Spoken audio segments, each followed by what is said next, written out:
जिन लोगों को बैक में कंटिन्यूस पेन आ रहा होता है या फिर कुछ टाइम से पेन रहने लग गया होता है, उनको एडवाइस किया जाता है कि आप अपना एक बैक का एक्सरे करवा दें, जिसमें उनका लंबोसैक्रल रीजन जो है उसको देखा जाता है। लो बैक वाला पोर्शन जो है वो उनको डिस्टर्ब कर रहा होता है और उसके बाद उनके एक्सरे में देखने के बाद बताया जाता है कि उनको क्या क्या प्रॉब्लम आ रही है और उसके लिए उन्होंने क्या क्या चीज़ें करनी हैं। अस्सलाम वालेकुम, मेरा नाम है डॉक्टर राबिया अरशद। आज की वीडियो में मैं आप लोगों को बताऊंगी कि आप लोगों ने अपना back related x-ray, lumbosacral spine region का एक्सरे कैसे रीड करना है। वैसे तो ये काम रेडियोलॉजिस्ट का होता है कि वो सारी चीज़ें देखता है और बताता है कि एक्सरे के अंदर क्या क्या चीज़ें शो हुई हैं और उसके बाद आपको प्लान एडवाइस किया जाता है कि आप लोगों ने क्या क्या चीज़ें करनी है, जो कि आपका ऑर्थोपेडिक, जनरल फिजिशियन या फिजियोथेरेपिस्ट जिसके पास भी आप जाते हैं वो आपको गाइड कर देता है। बट क्या ऐसी बेसिक चीज़ें हैं जो आपको पता होनी चाहिए और वो हम इस वीडियो के अंदर डिटेल से डिस्कस करेंगे। सो ये वीडियो पेशेंट्स के लिए भी है जिनको बेसिक नॉलेज मिल जाएगा, ये मेडिकल स्टूडेंट्स के लिए भी है और फिजियोथेरेपिस्ट के लिए भी है, जिसमें हम डिटेल से डिस्कस करेंगे कि आप कौन कौन सी ऐसी चीज़ें ऑब्जर्व करनी चाहिए ताकि आपको पता हो कि आपको एग्जैक्टली प्रॉब्लम क्या आ रही है। अगर हम इस एक्सरे की तरफ देखते हैं तो ये आपके पास आ रहा है लंबोसैक्रल रीजन का एक्सरे पास आ रहा है एपी व्यू और ये आपके पास आ रहा है लैटरल व्यू। एपी व्यू का मतलब हमारे पास होगा फ्रंटल व्यू, मतलब किसी ने सामने से जो है ना वो क्लिक की है और आपके पास ही आ रहा है। और जो आपके पास आ जाएगा लैटरल व्यू वो आपके पास होता है सैजिटल व्यू। नेक्स्ट हमारे पास क्या होता है, इसके अंदर हम लोगों ने देखना होता है कि आपके पास कितने वर्टिब्रेज हैं। वर्टिब्रेज लाइक जो आपके रिब्स होती है ना उसके नीचे से काउंट करते हैं, क्योंकि आपके रिब्स जो होती है वो T12 पे ख़त्म हो रही होती है। थोरेसिक वाले पार्ट में T12 सबसे लास्ट वर्टिब्रे होता है, वहाँ पे बैंड होती हैं रिब्स, ठीक है। उसके बाद वाला पोर्शन आपके पास आता है लंबर वाला। तो ये आपके पास आ गया L1, L2, L3, L4 और ये आपके पास आ गया L5। फिर जो आपके पास ये वाला पार्ट नज़र आ रहा है ये हमारे पास आ रहा है सैक्रम वाला पोर्शन। ये हमारे पास सैक्रम वाला पोर्शन आ रहा है और नीचे हमारे पास क्या होता है कॉकेक्स। और अगर हम इस तरफ से देखें, यहाँ पे हमारे पास रिब्स ख़त्म हो रही हैं, यहाँ से हम काउंट करना शुरू करें L5, L4, L3, L2, L1, ठीक है। ये आपके पास सबसे लास्ट वाली जो है ना वो आपके पास रिब वाला पार्ट आ रहा है। इसमें अगर आपको इतना क्लियर नहीं भी होता तो नो प्रॉब्लम, आपके पास जो एपी व्यू होता है इसके अंदर आपको क्लियरली जो है वो पता चल जाता है। उसके बाद ये आपके पास सैक्रम, जो कि ये आपके पास सैक्रम वाला पार्ट आ गया। 5 वर्टिब्रे मिलके जो है वो सैक्रम बना रहे हैं। तो उसके बाद ये आपको सबसे लास्ट वाला पार्ट नज़र आ रहा है जो कि टेल बोन का आपके पास आ रहा है, कोकेक्स बोन होती है वो आपके पास बन रही होती है और ये कलेक्टिवली एक ही जो है ना ये आ रहा होता है आपके। उसके अलावा आप लोग के पास क्या हो रहा होता है, ये आपके पास ये साइड पे इलियम बोन जो है वो आ रही होती है। ये आपके पास श्योर है, यहाँ पे आपके पास सैक्रम और इलियम जो है वो मिलके सैक्रो इलियक जॉइंट जो है वो बनाती है, एक इस तरफ और एक हमारे पास जो है ना वो इस तरफ आ गया। अब हमारे पास नेक्स्ट चीज़ क्या आती है, नेक्स्ट चीज़ हमारे पास ये आती है कि हम लोगों ने देखना होता है सैक्रम और कोकेक्स का जो है वो कर्वेचर। ये हमारे पास एंड तक जो है ना वो आपके पास सेम ही आ रहा है, ठीक है। इसमें हमारे पास जो है कलेक्टिव, क्योंकि ये मिलके बना रहा होता है और हम इसको यहाँ से इधर तक जो है ना वो काउंट कर लेते हैं L5 से L1 बैकवर्ड स्पेस, ठीक है। नेक्स्ट चीज़ जो कि हमारे पास इंपॉर्टेंट होती है, हम लोगों ने देखनी होती है, वो आपके पास आती हैं वर्टिब्रल स्पेसिस। जो वर्टिब्रल स्पेसिस आपके पास आ रही होती हैं वो आपने देखनी है ऊपर से नीचे आते आते तक जो है ना वो वर्टिब्रल स्पेसिस इंक्रीज हो। जैसे आपके पास यहाँ पे ये आपके पास ये है वर्टिब्रल स्पेस, ये आपके पास ये जो स्क्वायर टाइप आपके पास चीज़ आ रही होती है ये आपके पास होती है वर्टिब्रल बॉडी। कि आपके पास एक वर्टिब्रे एक मोहरा होता है, ये आपके पास आ गया वर्टिब्रेज आ गए, इसके दरमियान आप देखेंगे ये स्पेस, ठीक है। वर्टिब्रल स्पेस आपके पास आपको इंक्रीज ही जो है ना वो फील हो रही है। अब ये हम आपके पास डिस्क शेप स्क्वायर शेप आ गई। उसके बाद आपके पास इसमें जो सर्कुलर पोर्शन होता है ना बेसिकली आप इसको देख रहे होते हैं, ये आपके पास जो है वो नीचे आते तक जो है वो इंक्रीज होता है। ये आपके पास होती है इंटरवर्टिब्रल स्पेस, ठीक। इसकी आती है ये एंड प्लेट, इसकी जो है ना वो आ रही होती है। अब जो आपके पास ऊपर वाला वर्टिब्रे होता है इसकी हमारे पास ये काउंट होगी इन्फीरियर एंड प्लेट, और जो आपके पास नीचे वाला वर्टिब्रे होगा इसकी हमारे पास काउंट होगी सुपीरियर एंड प्लेट। इन्फीरियर और सुपीरियर एंड प्लेट के दरमियान जो स्पेस होगी ना वो आपके पास बनाएगी डिस्क वाला पार्ट, या और वही स्पेस जो है ना वो हम लोगों ने नोटिस करनी होगी। और जो आपके पास यही वाला पार्ट आता है इंटरवर्टिबुलर डिस्क, जिसको मैं कह रही हूँ, वो आपके पास जो है वो क्या चीज़ होती है, स्पाइन कुशन। अब ये लेटरल व्यू में ज़्यादा अच्छा नज़र आता है, इसके अंदर भी आपको ये विजिबल है, बट आप करेक्टली इसमें देख सकते हैं कि इसकी स्पेसेस कैसे जो है ना वो आपके पास इंक्रीज जो है ना वो शो हो रही होती हैं। अब क्या सीन होता है कि लोग ना इसको देखते हैं और इसको देखने के बाद जो है वो कह देते हैं कि भाई आपका ना डिस्क इशू जो है ना वो आ रहा होता है। इवन दो इसमें डिस्क शो नहीं हो रही, बस हम अंदाज़ा लगा रहे हैं कि भाई ये, क्योंकि होती डिस्क इधर, ये तो हम अंदाज़ा लगा रहे होते हैं कि भाई इसकी स्पेसेस कम ज़्यादा किस तरह से जो है ना वो फील हो रही हैं, तो हम कह देते हैं कि भाई उसमें डिस्क का प्रॉब्लम आ रहा है। लेकिन अगर तो आपने ये देखा और इसमें डिस्क स्पेस आपको कम फील हो रही है, और अगर पेशेंट की एज 30-35 की उसमें आ रही है, रेंज में आ रही होती है, तो तब हम कहते थे कि भाई पेशेंट को डिस्क स्लिप हुआ है। बट अगर उसकी रेंज जो है वो 50 प्लस आ रही है, उसको फिर डीजनरेटिव चेंजेस जो है ना वो आ रही होती है, मतलब wear and tear, weight gain जो है वो ज़्यादा है, जिसकी वजह से इंस्टेबिलिटी जो है ना वो आ रही होती है, तो डीजनरेशन जो है ना वो स्टार्ट हो जाती है। बट परफेक्ट अगर आप लोगों ने डिस्क ऑब्जर्व करनी होगी, वो आपको एमआरआई के अंदर ही शो होगी, वैसे जो है ना वो इसके अंदर विजिबल नहीं होगी। अच्छा, अब हमने एपी व्यू में क्या चीज़ देखनी होती है। एपी व्यू में हमारे पास क्या आ रहे होते हैं, ये जो आपके पास ये आ रहे होते हैं ना, ये आपके पास होते हैं ट्रांसफर्स प्रोसेस, ठीक है। ये साइड्स में जो है ना वो आपको नज़र आ रहे हैं, ये इसी के अंदर जो है ना वो आएंगे। और ये वाले के पास आ रहे होते हैं ट्रांसफर्स प्रोसेस, और जो आपके पास ये वाले आ रहे होते हैं, ये आपके पास ये वाली चीज़ ये आपके पास आ रही होती है स्पाइनस प्रोसेस, सही है। और स्पाइनस प्रोसेस जो होते हैं ना वो हमारे पास आ रहे होते हैं सेंटर में ही आ रहे होते हैं, इसके अंदर ये वाले। और ये है L5, L4, L3, L2, L1, ये आपके पास जो होता है ना वो आ जाता है स्पाइनस प्रोसेस वाला लेवल आ गया। और उसके तो ये आइज़ जो है ना वो हमारे पास ये जो है ना वो आपको आइज़ नज़र आ रही है, ठीक है। ये आपके पास होते हैं पेडिकल्स, ये स्पाइनस प्रोसेस है। और ये आपके पास साइड्स जो आ रही होती हैं, ये बेसिकली होती हैं पेडिकल्स होते हैं। और इन पेडिकल्स के बाद हमारे पास अगली जो चीज़ आती है, ये यहाँ पे आपके पास बन रहा होता है फेसिड जॉइंट। अब ये जो इंफीरियर वाला फेसिड जॉइंट होता है वो सुपीरियर वाले फेसिड जॉइंट के साथ जो होता है ना वो लिंक कर रहा होता है। अब आपके पास नेक्स्ट चीज़ जो आप लोगों ने ऑब्जर्व करनी होती है कि ये इलियक बोन, ठीक है भाई, इलियक बोन जो होते हैं ना वो इंपॉर्टेंट होती है, ये आपकी ना लेवल पे आना चाहिए, इसका बैलेंस जो होता है ना वो रिक्वायर्ड होता है। अगर समझे कि ये वाली ऊपर जा रही है, ये जो है वो नीचे की तरफ आ रही है, इसका मतलब कि आपके पास ना इंस्टेबिलिटी जो है ना वो आ रही है, ठीक है।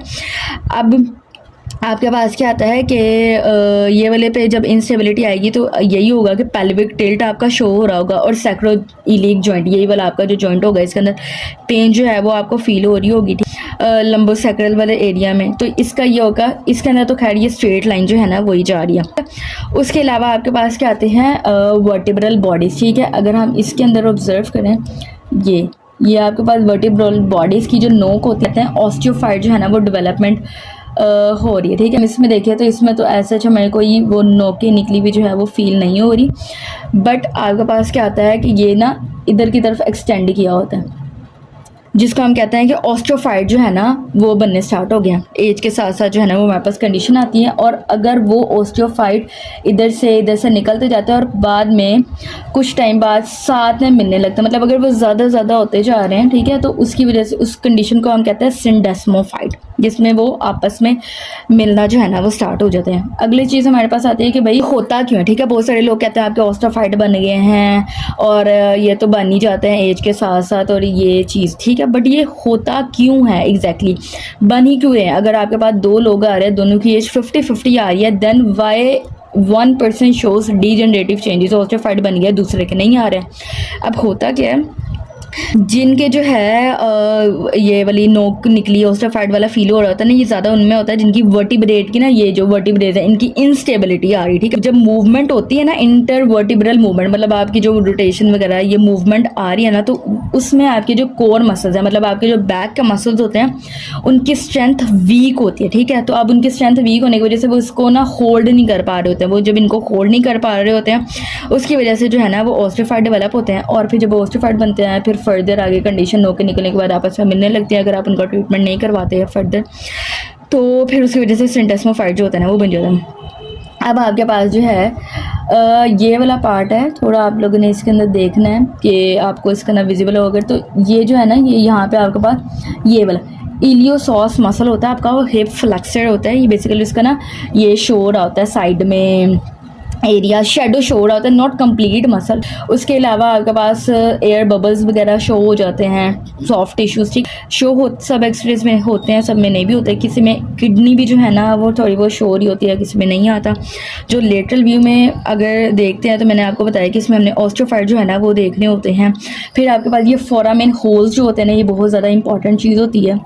ये फोरामेन होल्स के बारे में आप लोगों को पता होना चाहिए। और ये क्या कहते हैं, ये नीचे जाते जाते इनकी स्पेस जो है ना वो इंक्रीज़ होती है, ठीक है। बट अगर तो स्पेस नीचे जाते जाते तक रिड्यूस हो रही है, ठीक, ये ऑस्टियोफाइड न्यूरल फोरामेन जिसमें नर्व जो है ना वो कंप्रेस, मतलब जैसे ये करीब करीब आ रहा है तो इसका मतलब वो नर्व जो है ना उसको कंप्रेस कर रहा है। तो ये हमारे पास न्यूरल फोरामेन स्टेनोसिस जो है ना वो कहलाता है। तो ये अगर आप देखें